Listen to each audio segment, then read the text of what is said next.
One of the biggest misconceptions in nursing is that practical nurses cannot be cosmetic nurses. Oftentimes, this misconception comes from US nurses who tend to limit cosmetic nursing to injectables alone. The truth is, if you are a Canadian nurse, most Canadian provinces actually do allow licensed practical nurses like myself to do injectables. But even if you live in a place where injectables does not fall into your scope of practice, there's still a ton of other cosmetic procedures that you can still do, allowing you to work as a cosmetic nurse without a focus on injectables. We're going to be going over some of the different certifications that you can look into getting to really build up your portfolio and increase your chances of getting that cosmetic nursing job.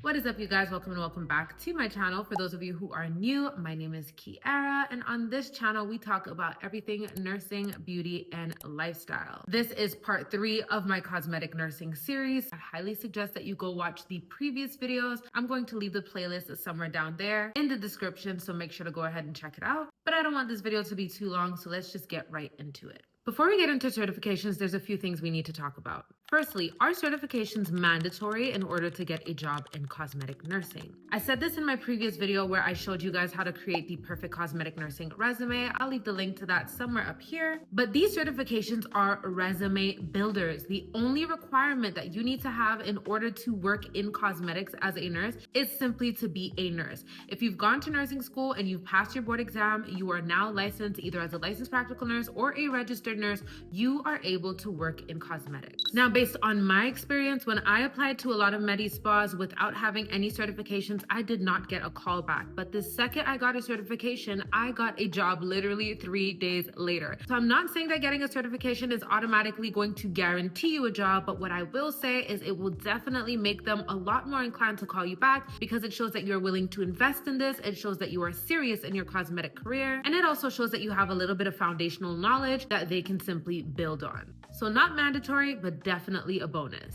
Now, if you go check out most schools that offer different cosmetic trainings, you're going to see that there are a ton of different things that you could look into. But how do you choose the best one for you? The great thing about cosmetic nursing is that there is literally no cap on how much you can make, especially if you are making commissions. Most cosmetic spas are either going to pay you on commission or on salary and commission. And once you really start to bring in your clients, build up your clientele, you can get off of salary and simply do commission because at that point, it may be more profitable for you. So when you're choosing a certification, my advice to you is to think about what problems people have. What are some of the major issues that people have in the world today when it comes to their skin or their bodies? And of course, the first thing that comes to mind is acne, scarring, and hyperpigmentation. These are major issues that a lot of people struggle with, and a lot of people are definitely willing to invest in if they know the treatment is going to get them the result that they desire. Now, these laser treatments can take anywhere between 25 to 45 minutes to do, and one simple treatment can go from $250 to $1,000 plus depending on the type of laser that's being used. So some of the laser treatments that you could look into getting training for is BBL Halo, Fraxel laser therapy, Clear and Brilliant, and these are different types of lasers that target different things within the skin to create a reaction that helps get rid of the hyperpigmentation or whatever the issue is that you're treating. Now, you might think to yourself, well, Botox is probably more beneficial long-term because people have to continue coming back. And that might be true, but most laser treatments will require multiple sessions as well. To go along with hyperpigmentation and acne, another training that you can look into is micro needling. One of the coolest that I have seen is the Silphium X. And this is a machine that not only does the micro needling, but also uses radio frequency in order to clear up acne, scarring, and hyperpigmentation. You can control how intense the radio frequency is, how deep the needles go, depending on the severity of the patient's skin. And this is also a type of treatment that usually requires multiple sessions. And on top of that, you can also use it for skin maintenance as well. So definitely look into microneedling. Another super popular thing that you could look into is laser hair removal, or IPL, intense pulse light.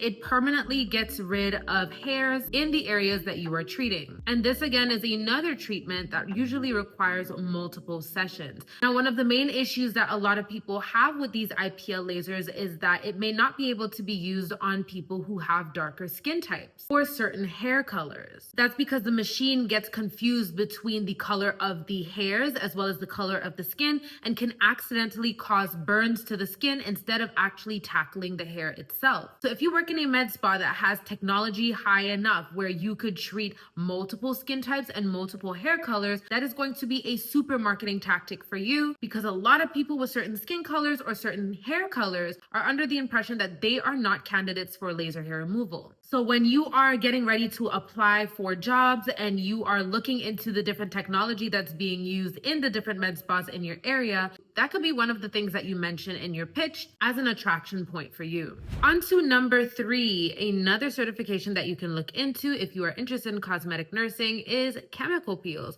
This one is actually quite simple. Usually the training for this is probably just a few hours. You learn a little bit about the chemical, how it works, what it does in the skin, how to apply it, who it's safe for, who is not a candidate for the treatment. And there are so many different types of chemical peels that treat different issues. Some treat texture, some treat pores, some treat acne, some treat hyperpigmentation. Some of them are very strong and they are very, very intense peels. Some of them are a little bit lighter. But again, acne, scarring, and hyperpigmentation is definitely an area that I would look into really specializing in. This is going to make you stand out. And when it comes to Botox and filler, it's a little bit more of a voluntary thing. It's a little bit more aesthetic. You want your lips a little plumper. You want your nose a little pointier. But a lot of people are living with depression, anxiety, feeling extremely insecure and uncomfortable in their skin because of the appearance of their skin. And if you are able to help them with that problem,